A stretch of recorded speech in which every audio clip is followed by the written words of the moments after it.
Soldiers ने साबुन को तौलिए में लपेटा, जैसे कोई पुरानी रंजिश को नरम पैकिंग में पेश करना हो। सब चुपचाप जैक के बेड तक पहुंचे, जैसे किसी सीक्रेट मिशन पर निकले हों।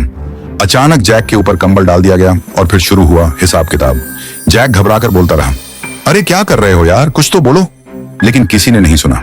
एक एक करके सबने अपना गुस्सा उस पर उतारा, जैसे वो पंचिंग बैग नहीं, पुराना बिजली का बिल हो।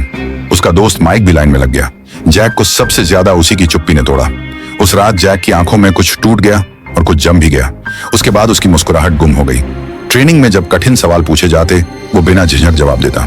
उसके निशानों पर गोली नहीं, गुस्सा चलता था। इंस्ट्रक्टर तक हैरान रह गया कि ये वही जैक है।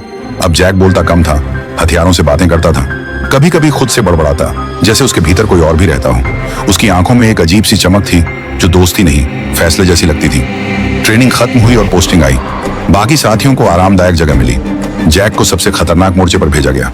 उसे ये बात भीतर तक चुभी, जैसे किसी ने फिर से उसकी कमजोरी पहचान ली हो। उस रात बाथरूम से अजीब आवाजें आने लगी। एक सोल्जर जाकर देखता है, जैक एकदम शांत बैठा है। उसकी आंखें कुछ और कह रही थीं। माइक सब समझ गया।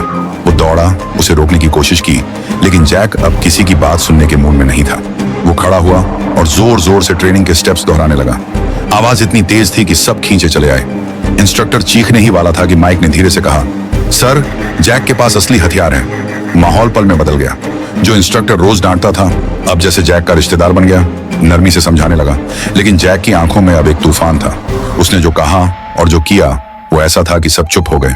उस दिन किसी को समझ आ गया कि जो चुप रहता है जरूरी नहीं कि कमजोर हो।